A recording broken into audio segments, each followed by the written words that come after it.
Alright, okay, this is gonna take the cake as like the cringiest video I've ever like posted, or like the nerdiest video I've ever posted, but I do not care. I don't care! Because it's been on my mind for like a really long time, and I've had no one to talk to about it. So what do you do when you have no one to talk to about it? You put it on the internet. I want to just talk about the phenomenon of All Might himself. All Might from My Hero Academia. If you haven't watched the show, you're missing out. And I want to not compare him to, but kind of show you guys or talk about why he is such a symbol of peace, and why I don't know, bro. I don't know. I'm gonna try and explain what's going on in my head right now. Essentially, if you guys haven't watched the show, All Might in My Hero Academia is one of the strongest characters in the world. And he's not just strong because of his strength, but it's because he always reassures people that everything is going to be fine. He says, do not be afraid because I am here, all right? And we see this in the Bible a lot. And I know this is so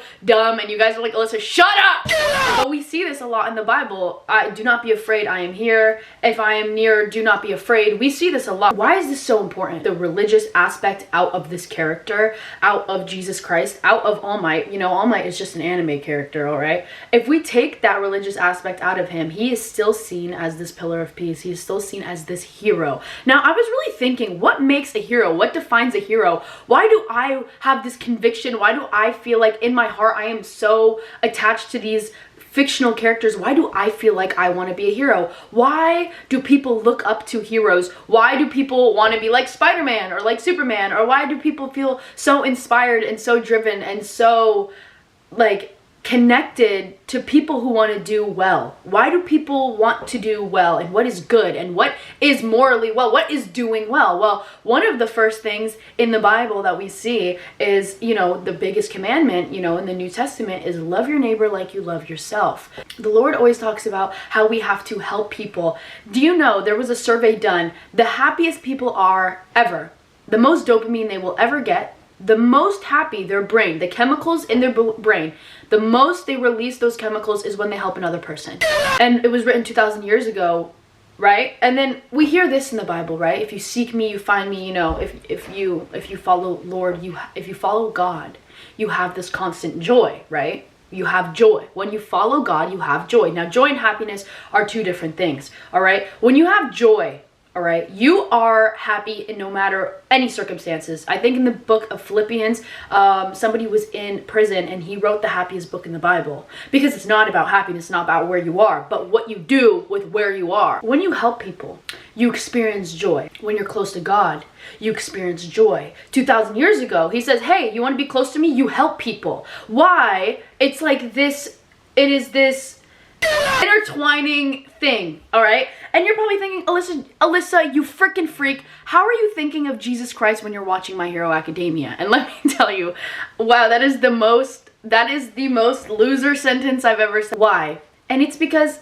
I feel inspired. I feel inspired to help. I want people to look up to me. I want people to be in my presence and feel like, wow, she is my hero. Why do I want that? Because when you're close to the Lord, you want people to be better. You want to help people. You want to inspire people. You want to move people to do good. And that's what we see. We see All Might as this pillar of peace, all right? In a world where evil is everywhere, okay? We have a physical embodiment of peace, right? Right, okay. A physical embodiment of peace. Somebody can look at, which happened 2,000 years ago, when God came down to earth to show us, to be our pillar of peace, right? And then we see these roots being planted all around, right? And changing the lives of others. Now we see these disciples, or these people who want to be like All Might, like Midoriya, who changes the lives of others. Now, when I think of this, I think of people like Cliff, like people who I am inspired by, people who make me, oh my goodness, people who make me want to do good, people who bring me closer to God. Now, we have All Might, right? We have All Might, and then we have the people he inspired, and those people inspiring other people.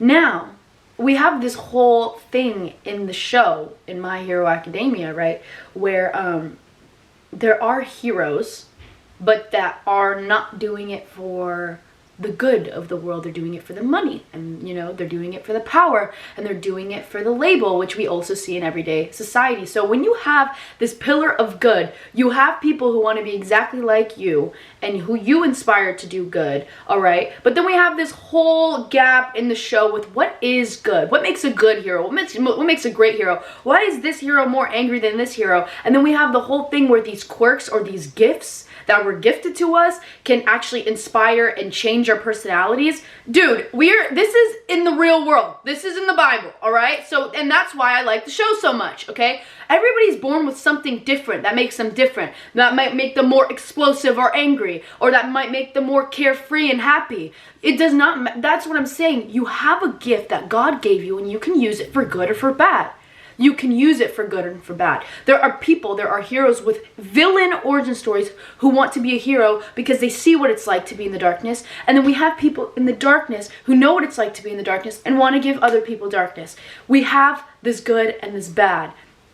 Now, why did I want to bring this up? I wanted to bring this up because you feel connected to the show because it runs through your veins. You feel connected to the show because you are supposed to be a hero. I know this sounds so stupid and corny and dumb. Like, I know how stupid it sounds. I get it, all right? But like, the whole thing where he's pointing in that one episode and he's like, it's your turn. Dude, it is your turn to go out and help people and to inspire people and to do things with the gifts that you have. You understand, being a hero doesn't necessarily mean saving somebody from a falling building, but it means being there when somebody needs you. It means helping the homeless when no one else is going to help them. When people look at them and turn a blind eye, it's you that's supposed to go help them. Just like Jesus, just like how he helped everyone.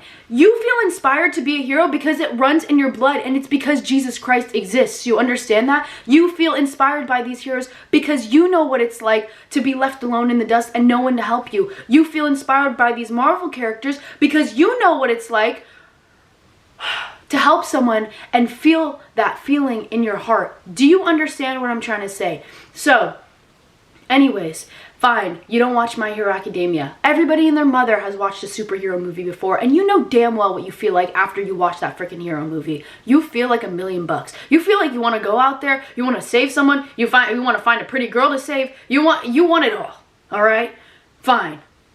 Why do I compare Jesus Christ to All Might? And I am not saying All Might is God, but what I am saying is, in the show, it took one person with a power that could do anything, save anyone, and use it for good to inspire thousands of people. Even villains in the show, we see villains like Stain saying, only All Might is worthy to kill me. Only All Might. You know, we keep seeing this over and over again, where he is the worthy one, where he is the only true hero. You understand what this means, right? There was a true hero, and he literally saved the world. You understand that, right? You see these villains in these movies, right? And you're like, you're so stupid. Look at how are you going against the hero? This hero is amazing. All he wants to do is save the world. All he wants to do is help people. You understand these heroes that we look up to so much are fake, right? We had one that 2,000 years ago saved the world. We already had our hero. Okay? We already had him, and he already saved the world. You feel inspired by this movie trope villain where there's a bad guy and there's a good guy that saves everything. You feel inspired by it because it runs in your vein. Bro, it runs in your veins. Jesus Christ runs in your veins because we're made by him. You feel inspired by these movies because you are meant to be a hero. You are meant to save people. You are meant to help people, okay? I know my gift is yapping. I don't shut up. I never do. So how am I going to help? I'm not the strongest. And I'm not going to study 8 years in med school because I'm not that patient, but I can talk, and I'm going to use my words to inspire other people. That being said, this again, once one of the most cringiest videos I probably ever made in my whole life. Right here, you're watching it. But literally, listen, now it's your turn, is what I'm trying to say. Go help people. Go inspire people. Go use your gifts for good. Because this world is not about you, but what you can do for others, bro. And that is the biggest thing I took away from the Bible and from this show. You will never experience happiness if you do everything for yourself. Just have to get that off my chest. I don't know if this made sense, but I don't know. I just feel like there's a hero in every single story, and we feel so inspired and driven by it. And then we ask, like, we look at, like, the movie and we're like, why are these pedestrians going against the hero and saying, oh, this hero sucks and this hero didn't save me? And we're watching the movie and we're like, shut up, he just saved the world. We're like, he just saved you guys from a falling train and you're mad because he didn't save the dog too? Get out. I'm getting mad at the viewers. We are those people. We are those people. You know that, right? He saved the world. He saved the world, abolished everything, said just believe in me and I'll save you too. And we're like, no, you suck. We feel inspired by these movies because they're inspired by the one who created the world. Inspired by the ones who even created the hand so you could make that movie. Alright, you feel inspired to be a hero because the hero's blood runs through your veins, and that is Jesus Christ. I hope you guys enjoyed today's video. I don't know if like this even helped anyone. I just really wanted to yap about this, and I've had no one to yap about this to because this is such a niche. Like, okay, first of all, anime and My Hero Academia, which is in itself, what the hell are you doing? And then we have Jesus Christ, which also in this day and age is like, what the hell are you doing? And I'm putting it together and putting it into a video and putting it on the internet. So you know what? If you want to cook me, go ahead, cook me. At least I won't be cooking in hell. Thank you. I love you guys. Go be a hero.